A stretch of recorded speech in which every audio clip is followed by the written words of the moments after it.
Welcome to the Surfcast Podcast, your weekly source for surf fishing discussions, tactics, interviews, news, and more. The Surfcast Podcast is hosted by Jerry Audet and Toby Lapinski, two of the most dedicated and obsessed surf fishermen that you will ever meet. The tide is up, the wind is at our back, so let's hit the surf. Well, Toby, as I told you, I had ordered those Rebels on eBay, and actually, as we are shocked, you and I, this actually worked out in my favor. Buying something used on eBay actually worked out. I got something better than what I expected. It's always the opposite, right? It's always worse. So I got this wonderful super minnow from the old school ones with like the through wire, and these were supposed to just be like a regular floater. And for those people watching the video, I'm holding it up. And this was a steal. I mean, this was, I got these for like, well, I won't say what I got them for. They were a really good deal. They would have been a good deal for just the regular floater. So, yeah, man, when was the last time that ever worked out? Yeah, it's funny. I had the exact opposite to it. It worked out in the end, but I ordered years ago. I bought a VS 300 off of eBay, which I wouldn't normally recommend, but it was a good deal. But it wasn't like too good to be a good deal, so I wasn't that nervous. Okay. It arrives at my house. I get the box. I'm psyched. I'm like, yeah, I got my new VS. I cut up the box, open it, look in. No lie, there's a Penn 6500 SS inside. Oh, my head exploded. I contacted the company. The seller found their phone number because it was a business, called them, ripped them up. They're like, oh, it was a mistake. We were shipping the two reels. We accidentally shipped your Van Stall to somebody else. Do you want us to refund the money? I said, no, you're going to fix this. You're going to send me the correct reel. You're going to give me the money back to ship this back to you. It ended up all getting worked out in the end. But imagine opening a box, supposed to be a VS 300. Oh, my God. And 6500 SS. Oh, my God. That would be devastating because, you should be able to get your money back through PayPal or whatever. But man, sometimes I got the Van Stall. It all worked out, but there was a couple hours there where I was going mental. I was ready to drive to the seller and string them up. You open the box and your heart just drops. Well, hey, the thing is, I didn't actually even know what I got until you were like, "Wait a second, is that?" And I'm like, I don't know. So hey, I practically didn't even know. Plug ID, not one of my strongest suits. Wow, here we go. Watch this transition. Speaking of suits, we are going to do our first wetsuiting talk today. Our first time addressing this topic. Something that's very important for our fishing is the wetsuit, both you and I. Not necessarily just for swimming, not necessarily for rough water. We use the wetsuit for a whole bunch of reasons in a whole bunch of places. The thing is, we're not actually going to talk about the wetsuit today. We're not actually going to talk about the wetsuit or even why we use it. Instead, we're going to be talking about a variety of extras, a variety of things that we rely on that are associated with wetsuiting that are essential for our wetsuiting. But maybe, and this may be wrong, but we think that a lot of anglers don't take enough time to think about. Maybe they're a little sloppy in their decisions.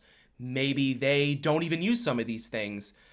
Or maybe just we can give you some tips and, maybe improve on your kit. So we've come up with some categories of things besides the wetsuit. So we got a couple. We had a couple of the categories specifically in mind. We were talking through on this. And within reason, any of these primary essentials are the ones they fall into. If I got to the water, got out of my truck, grabbed myself, I was like, oh no, this one isn't here. I forgot this one. All that we're going to talk about today, I 95% chance I would run back home and get it or not even bother fishing. That's right. The only reason I would just say screw it and actually fish is if I knew I could see something insane going on. But otherwise, I'm going to make sure I have it, which is partially why most of these I have backups on backups on backups in my truck.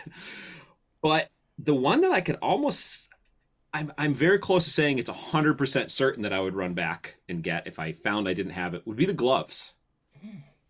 the gloves are simply that important for me surf fishing. I've gone through a lot of different gloves over the years, different types, different styles. I've hated most of, if not all of them, but just sort of accepted them until I found the Gorilla Grip gloves that I use now. And I have absolutely no hesitation using them now.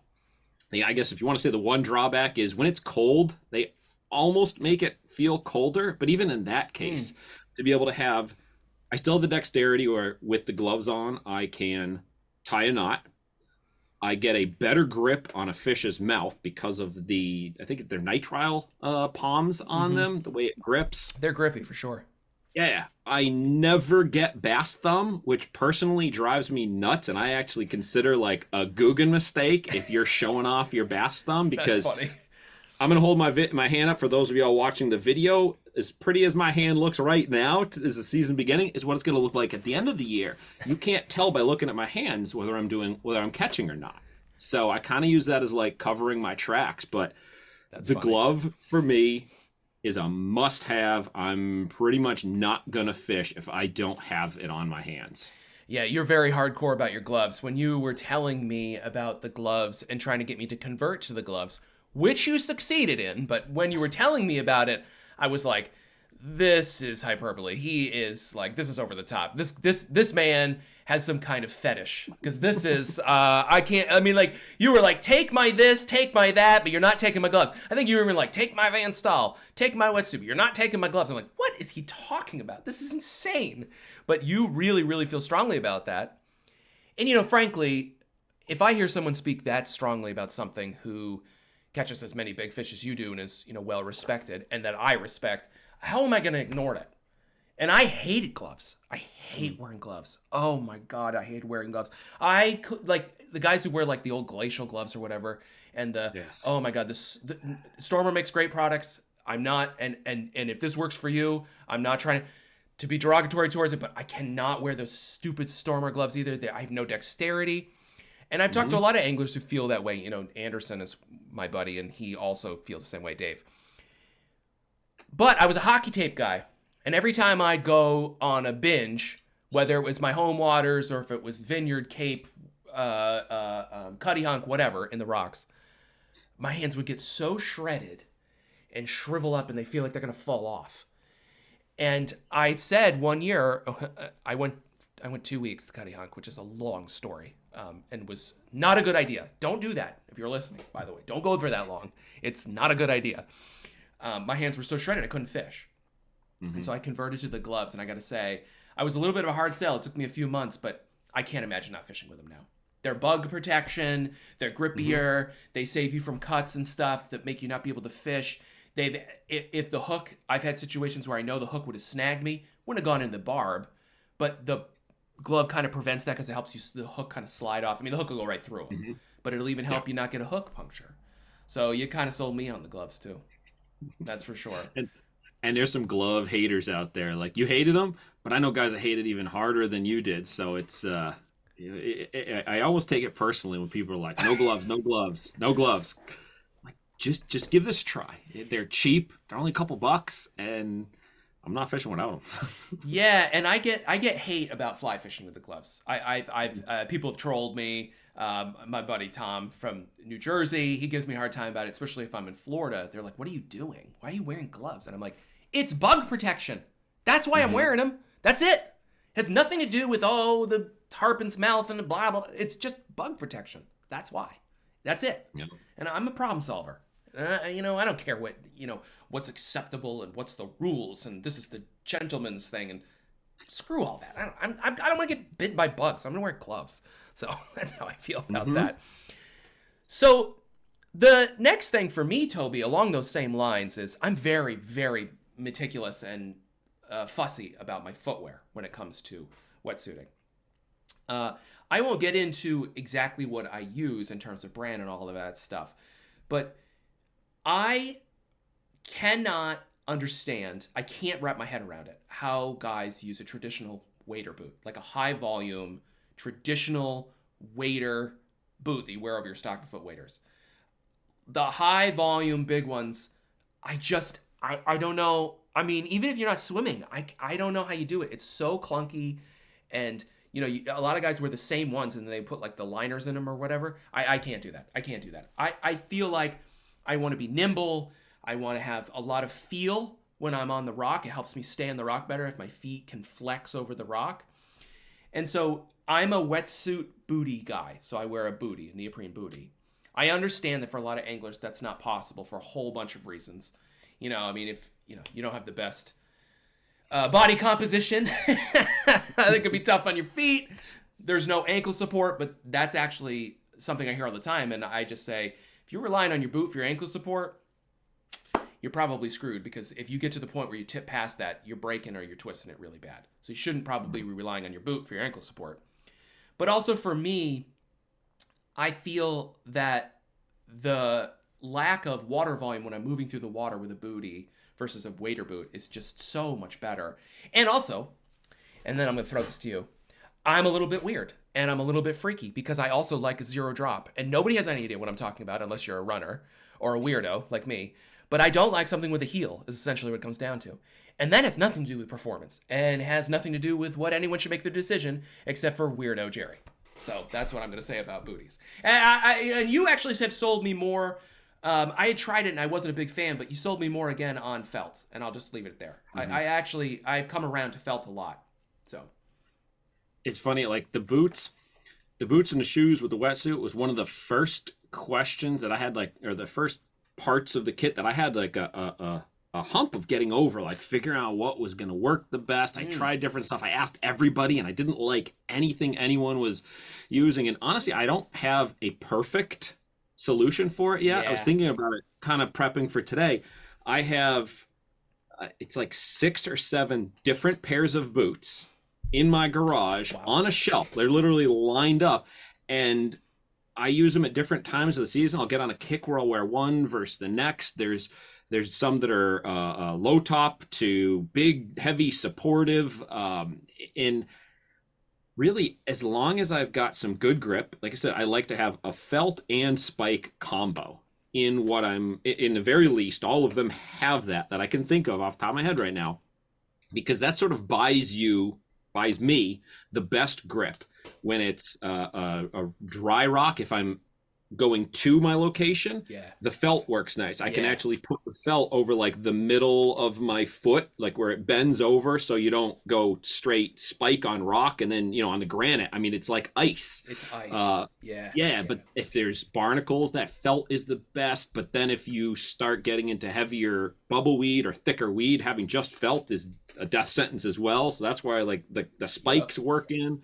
So it's really, for me, a combo of that basic spike and felt, but then from there, I mean, I have lace ups. I have what is it, the quick boa? Lace thing, the boa. I got a boa system. Those I don't use on sand, so I guess that's one.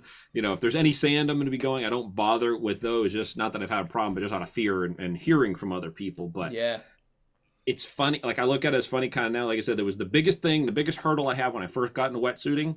Now it's not as big a thing because, again, I've got so many, and on any given night I could close my eyes, just pick one boot and be good to go. They just sort of all cover me. Yeah. So 2 other comments I have really briefly about that. The first is, if you are a wetsuiter, if you wear waders and you haven't thought about how important your footwear is for safety, you need to that's your goal for the moment you listen to this forward. Pause this and really think about it, because footwear is one of your most important safety devices because it keeps you upright. And staying upright is the most important part. Even in a wetsuit, even you're like, well, if I fall, I'll swim. I'll float. Well, you're not going to float if you hit your head. So you need to really think about, is your footwear adequate? Is it overkill? Because that's really what I'm looking for. There are times where all I need is felt. There are times where all I wear is felt, even on rocks. But that's rare. Most of the time, since I'm a wetsuit booty, I'm carrying a pair of corkers, which is a pain in the ass, and also not a perfect system. And then you don't have felt. So there's all kinds of problems there. Yeah. But one of my questions for you, and actually for the audience specifically, is there's this new trend in fly fishing mostly, where there's access shoes, where they're these shoes that are designed for wet wading, but they're almost like a borderline running shoe, hiking shoe, etc. I know Orvis has one. I'm pretty sure Sims has one. Corker has one where you can swap out the soles for studs, and I think for felt, but there's a couple different studs you can swap them out for. Those to me seem really interesting. The question is their durability, so I'm wondering if anyone has used any of those, and I'm wondering what you think, Toby. I've looked at them sort of the same. I think that it is. I think they have some serious potential. But my hang up from buying them is to the points you just said, the durability long term. Like I can understand stuff's going to get beat up, and a lot of my boots I've had to, you can increase durability by caking them essentially in RTV silicone, like the gasket maker, all the seams and stuff, so you can buy extra time on them. But I don't really want to have to do that. But also a lot of those have a quick drain to them, mesh in certain places, so that has been a drawback. And the other side of it is the soles. Like I love the Corker interchangeable sole concept, but a lot of the ones that are being made, even if they say they can accept spikes, they can accept like the little stream spikes. They can't take like the grip studs. And those little stream spikes, you're lucky if you can get them to last an outing in the surf, the way we're really torquing them at times. So that's really why I haven't made the jump yet, and I haven't been. I'm interested, would like to, but I also don't want to be the guinea pig that drops a couple $100 on these things that just straight don't work when I have stuff that's getting by. Yeah, somebody for the seminar series, when I do the seminar series, they were asking me last year about them, etc. And then they asked me this year, they signed up again and they said, did you end up trying them? And I said, no, did you? And they said, no. They had the same reason. They were nervous to do it too. And I think I might, though. I might actually, let's see what the finances end up being, but I think I might end up trying those. I think there's potential, especially in the places where I just use felt. I think that they could be a nice option. There's a couple of places I fish where they could be really comfortable, not beat my feet up, maybe save wear on the other stuff. Because wetsuit booties have no support for my feet either underneath. And that's one of the worst parts when you're covering mileage or even just standing for a long period of time. They really beat you up. And the only other, again, now we're talking about footwear. Probably people are like, great, how much longer are they going to talk about fit? But this is the thing, right? Like, this is the thing. This is the meticulous nature. If you want to be highly productive in the surf, you need to treat every piece of your kit like this. And if you want, it's important because if you're comfortable, you fish longer. That's why this is, that's why it's so important. Now, look, again, it's a safety thing too. But, with the gloves is a perfect example of if you're comfortable, you'll fish longer. And that's really one of the key bits of things. There's all I want to say is there's some Australian wetsuit booties. They're out of Australia that have built-in studs. That like really serious studs. But you got to import them, and I haven't done that either. So that's another route. So that's another thing I might do. But anyways, on to the next category, Toby. Go ahead. So the next one is it's the belt. It's the surf fishing belt, which is really whereas like the gloves was one thing, it was the glove with the glove is itself. The boot is the boot itself, except for you had the Corker sole, sandals on. Yeah. For me, the belt is like a whole piece with stuff. It looks like the bat belt when it's on me. I have all these items, I'll just mention in a sec, and really, almost any one of them isn't there on a night. If I forgot it somehow, it's as bad as forgetting the entire belt itself. Thinking through the belt, the one I'm using right now is a tactical belt, plastic, double locking mechanism, meaning when you connect the clasp, you have to use two parts to open it up, meaning you're not going to accidentally bump one button and the whole thing comes flying off, or pop a latch and it falls off. You have to pinch one and pinch the other. Design, you're supposed to do it with two hands. I've figured out how to do it with one just to speed it up when I want to. But that's the base. I have the D-ring, which might be the most single important piece on my belt, and it's the cheapest thing, which for those of you that don't know, it was originally brought over to surf fishing from the police field. It's the baton holder. Yep. It's the stainless steel D-ring. The butt of your rod goes into it, so when you're landing a fish, changing a plug, drinking water, not casting, you drop the butt in, goes between your legs, and your hand's free. Yep. moving around the belt, I have. Which, by the way, hold on. Let me jump in there 1 second. Let me jump in, right? Let me just. Yeah. I'm gonna go hard on this because I can tell you want to, and I'm not sure why you did. So I'm gonna go hard on this for a second. They're like $5. It is the easiest, simplest addition to any belt, and then you don't have to put your rod under your arm while you're unhooking a fish, and right there, that alone should be a reason for you to use it. But also, if you've got to retie, if you've got to do something with your plug, whatever, you put it in between your legs and you lock it into that D-ring that hangs down below your belly button, basically.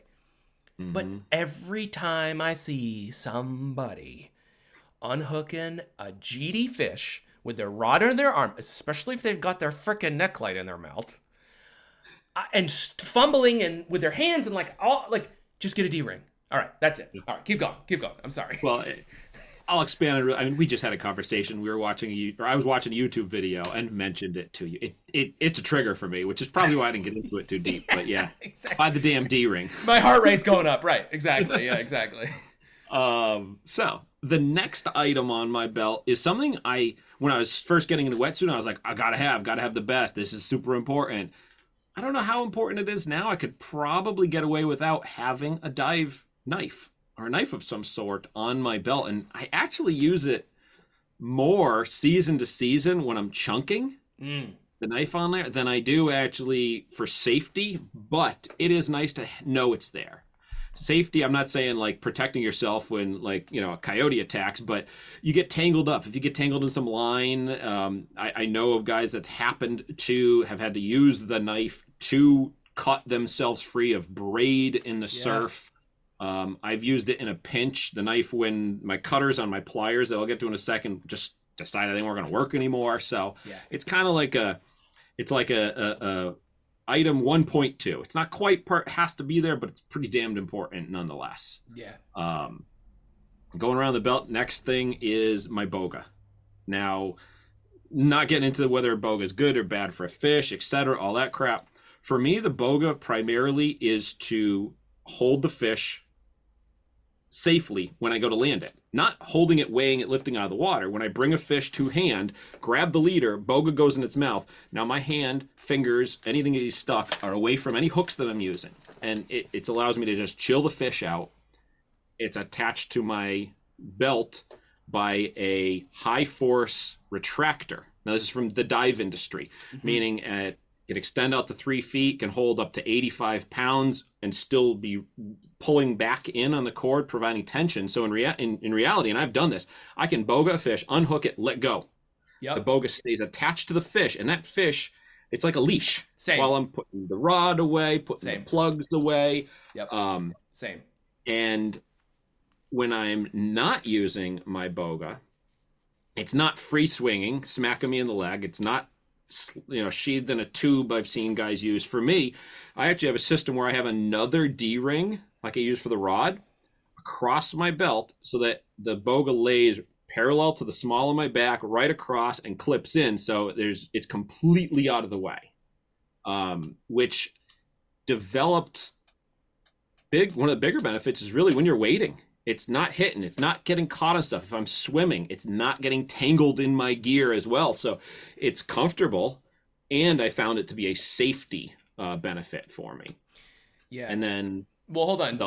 Let me jump on the boga right there just for a second, because I got something really important to say that I think you don't recognize because it's just so second nature to you.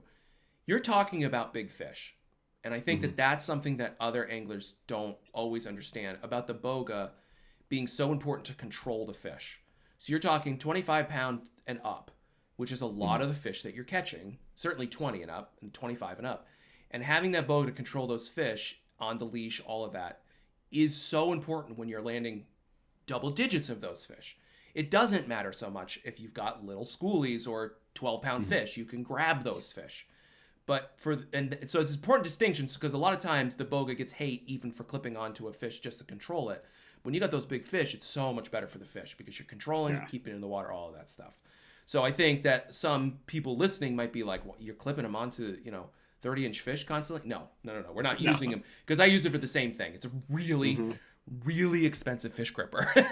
Yeah, and the one we're using is the 60-pound. We're using the 60s, yeah, because the 35 to me is.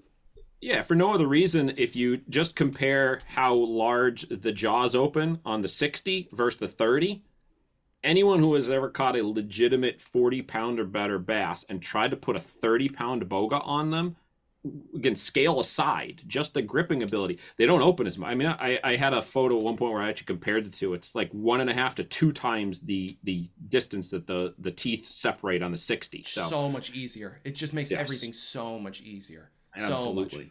Yeah. All right, next thing. Sorry. The last thing on my belt are the pliers.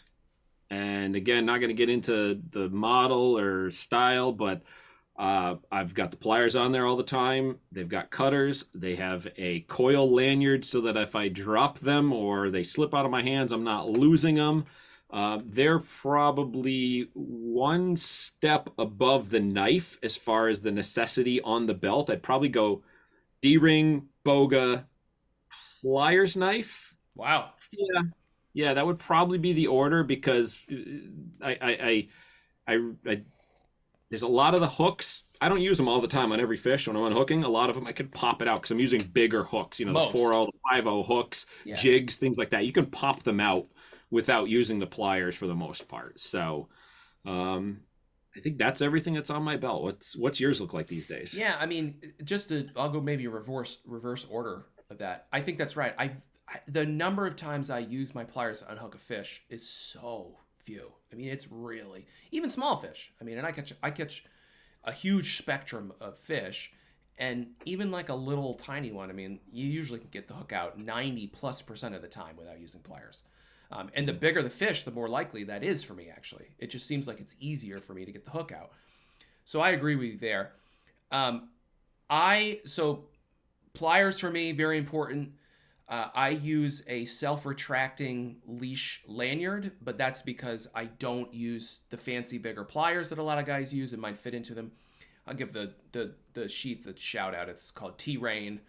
Is the brand, I think, or something like that. And it's like this, the leash goes into the actual sheath and like comes out of the middle of it. They're fantastic. They last forever. They usually fail because I do stupid stuff, holding on the pliers and like drop my plug bag and it like, rips the lanyard. Like this is like back at the buggy or something. You know what I mean? Stupid stuff like that. I also carry a boga. I don't carry the boga quite as much as you do. I don't carry it every night, especially if I'm fishing a lot of sand, which I fish more sand than you do these days anyways.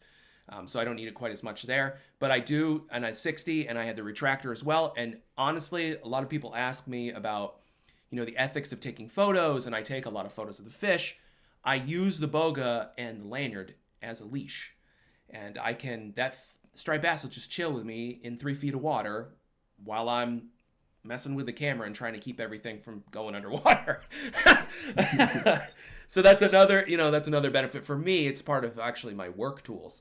The knife, one of the aspects of the knife, I used to carry a giant knife. I used to carry this giant 7-inch full tang thing that went all the way through the handle. It had a hammer on the end. Croc Dundee would be proud. Yeah, exactly. This is the knife. Yeah, exactly. And I lost it a couple of times because the sheath would fail, and then I would just buy another one. I use it as a screwdriver sometimes. You're never supposed to pry with a knife. Don't ever pry with a knife. Of course, I'm prying with a knife all the time. I'll end up prying on something with it. One time I got a little big piece of sand stuck in my van stall, and it wouldn't go down. And I was like jamming my knife. You know what I mean? Because like the rotor and everything, it can jam. And then you're stuck. What do? I'm like jamming my knife down in there trying to get that thing out of there. So that was another use for my knife. So the knife can be used for a tool as much as anything else. Again, don't pry with a knife, but I totally do that. The D-ring is the last thing that I also think is really important. I used to carry it a lot more. I don't carry it so much anymore. A little Case Logic pouch and my Olympus camera on there, my Olympus TG camera. And that used to work really well. And of course, everything's leashed. So like that's leashed to the belt. That's the thing. That's the other thing. Everything that I use is leashed directly to the belt, not to like a holster, not to something, except for the pliers. But the holster itself is also obviously connected to the belt. And that's really important. And making sure that all those lanyards and stuff, it's so, so important. And the last thing I will say about the belt, because this is a long episode, and we knew it was going to be. We'd already talked about it. The last thing I'll say about the belt is the very first thing I think you said. And that's that when you're buying a surf belt, you have to make sure that there's some kind of redundant locking system when you're wetsuiting.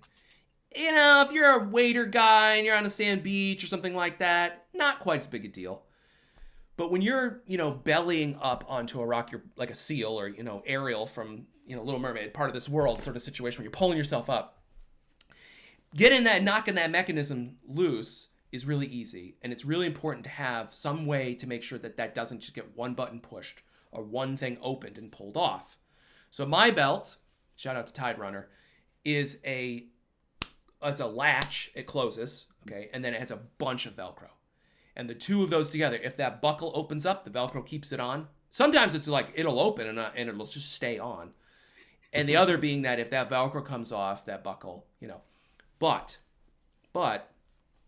you also have to make sure that your system is very easy to open. And you already mentioned that, how you worked on one hand. Because if you need to get that belt off for whatever reason, you need to get that belt off. You need to get that belt off. And, I got into a situation where I had braid wrapped around my legs once. I was screwing with a wind knot and I didn't realize the line was off the roller and the line was coming off behind me. And then it was getting tumbled in the surf and then it started getting into the bubbleweed and then it started getting around my legs. And it was shallow water, and if I'd fallen off, it would have been okay, but I was tied up in it. And so, you get into weird situations like that. You have to know that your gear is ready to take care of it. And so knowing I had a knife, knowing I could get my belt off, whatever I needed to do, very important. So this was a super long episode. I just ran through that really quickly, which is fine. But we had other things on our list, and we know that there's probably things that we are missing. And so we're wondering, for those listening to this right now out there, what is it you think we missed? What is it you think we missed?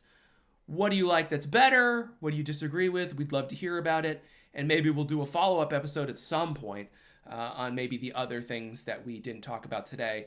But we'll certainly be talking tons about the wetsuit as the Surfcast podcast continues on through 40 years of episodes. Right, Toby? 40 years. Yeah, it's going to be like Rick and Morty, 100 years. Surfcast Podcast, 100 years. Yeah, exactly. We'll just be AI, and the podcast will just go on forever. This has been a weekly edition of the Surfcast Podcast. You can find out more about the podcast and find more episodes at surfcastpodcast.com. And be sure to check us out on social media at the Surfcast Podcast.